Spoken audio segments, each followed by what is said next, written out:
Welcome if this your first time to the channel. Today we listening to Ryan Davis. This is a known Kevin Durant hater.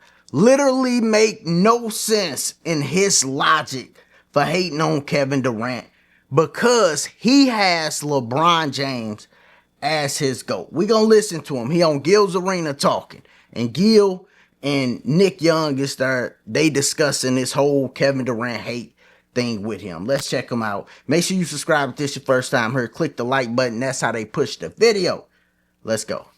The easy target. See, the thing is, I ain't never really liked the nigga anyway, if we being honest. Wow. Hater. Yeah. No. I'm talking about as a sports fan. I don't know the dude personally. I don't care. I'll say he's a good dude. He's a good dude. That's what I'm saying. When I say never liked, I never liked the move to Golden State. Okay. Explain yourself before. So I never pack that on. because it's a competitive spirit thing. Mm-hmm.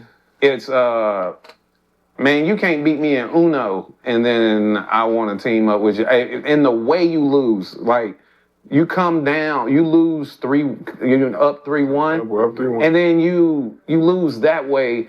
It's supposed to trigger something competitive in you to where you like, I got to get my face back, and he ain't want it back. He joined the other team. Even if you feel like if I lose to somebody where I had a major lead, I feel like I beat myself. I wouldn't even, I would feel the need to show you that, and he didn't have it. And what this is really about is the fact that Kevin Durant stopped LeBron from winning championships. He did the same thing LeBron was doing, and he stopped them from winning championships. They try to put extra sauce on it. Oh, but they just beat him and all of it. Let's keep listening. what is that? Like, I can't wrap my mind around it. And it ain't for me to understand. I ain't never been in that man's shoes. I'm just saying from my perspective, I never could understand that. So what if you're living in Oklahoma City and you get the opportunity to move to the Bay Area? You rich enough to do that anyway. But what if I'm on vacation, minding my goddamn business, and three motherfuckers who just lost to LeBron James call me up and fly all the way to see me, to beg me to join them, and sweet talk me into, oh, we can win the championship. How is he getting the bad igma when they went to him? Oh, I thought that was weak on their behalf. The recruit, you recruit me. With that, get it however you get it. He still got the finals MVPs. He got the rings. He got his MVP at OKC. He's going to be first ballot. He's a top 15 player all time, depending on how you feel about him. You know, at the end of the day, he's all of these things, but you know what he'll never be able to do is take that stigma off of him for what he did. It was a non-competitive move. But that's you can do that with everyone. They took the stigma off of LeBron. Ryan Davis, you took the stigma off of LeBron because of your love for LeBron James, dog. Like, LeBron did the same thing. It's a little more, but I gotta say this because he just talking crazy. LeBron did the same thing. It's not about the move. It is what the move has affected in the NBA. When LeBron leaves Cleveland and joins Chris Bosh and Dwayne Wade in Miami, they are the best team in the NBA. They go straight to number one, dog. Like, it ain't like he's competing. It ain't like it's a number one them and then number two is like right there with him. It ain't even Magic and Bird situation in the 80s. No, they are the best team in the NBA. That's all Kevin Durant did. When he joined the Warriors, it wasn't like, okay, now the Warriors and the Cleveland going back and forth. No, the Warriors became the best team in the NBA. He won 2 out of 3. LeBron won 2 out of 4. They did the exact same move. And they wasn't the only ones that played on super teams. Bird played on a super team. Magic played on a super team. Kareem played on a super team. But let's continue. Is it? Can you? Yeah, you can. You can. Nah, if you knock me out the playoffs after I'm up 3-1, bro, where is the sense of pride? That's what you got to look at it. Like, you got to look at also the totality of it all. Right? Break it down, Gil. When they went to the championship and lost to LeBron, they didn't get better. This 2012 OKC. In the sense of, we lost this player, we mismanaged, because this city can't afford to build a championship like that. So that takes a factor in too. So when you not giving James Harden $4 million, let him walk for $4 million. So when you sitting there as a free agent and you looking at, all right, this is, if I sign this contract with them, what's the chance of me winning a championship? That's what I'm saying. Winning puts you in front of. Nah, not for me. Okay. Not for me. So what's the Jordan argument? What's the Jordan argument? What, 6 rings, right? Yeah. Bill Russell got 11. Come on, stop. So is Bill ahead of him? 6 rings. Where has 11, dog? 6 rings. 6 ain't more than 11. 6 rings. 6 ain't more than 11. And he was the goofiest best player on his team for his 11 rings. 6 rings.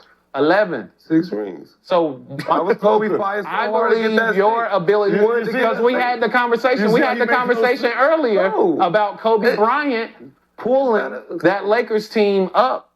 That's Kobe. That's what Kobe did. Them last 2 championships. First off, the first 3 is him and Shaq. They ain't no super team. That's why they say the greatest duo ever, because it's only 2 guys. For the people that's watching this, a super team is 5 positions on the court.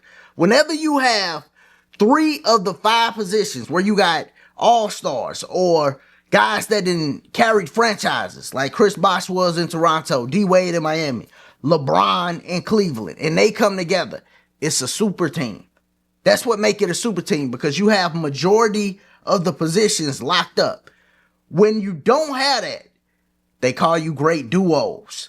You don't have majority of positions. This is why Kobe and Shaq struggled against the Spurs, because it's 3 other positions out there, and the Spurs got them beat at all 3.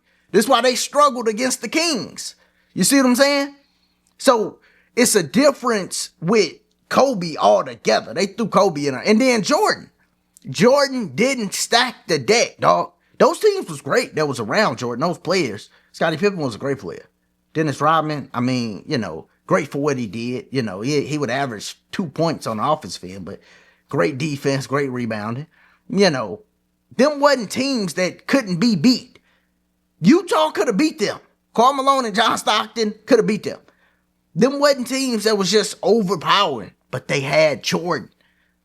When LeBron joined the Heat, he overpowered the league. Him, D Wade, and Chris Bosh.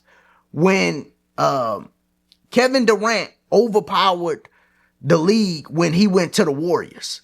That's what they did. They just went straight to, now I'm on the best team, ain't no competition. At first, it was the Thunder competing with the Warriors, Warriors competing with the Cavs. They all on a similar level. You're like, okay, cool. Kevin Durant joined the Warriors, ain't no competition. The Thunder fall off. The Cavs can't compete with them. The same thing happened in Miami. They just lost to Dallas, which they shouldn't have did. That's the same thing they did. When LeBron go to all them finals in the Eastern Conference, that's what he was doing in the Eastern Conference. He was stacking the deck to where if you look at the Eastern Conference, it's him, Kevin Love, Kyrie Irving. They are clearly the best team. They should make the finals. They should win the championship. You see what I'm saying?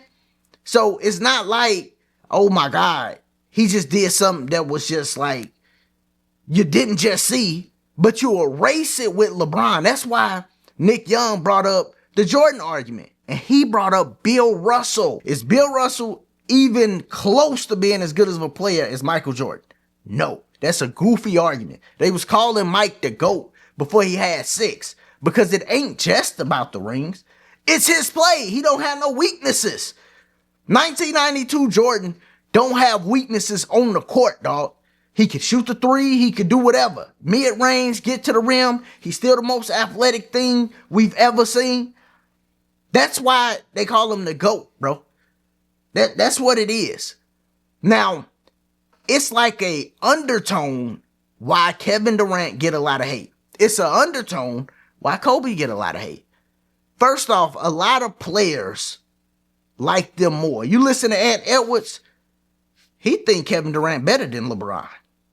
Straight like that. Most players pick Kobe over LeBron.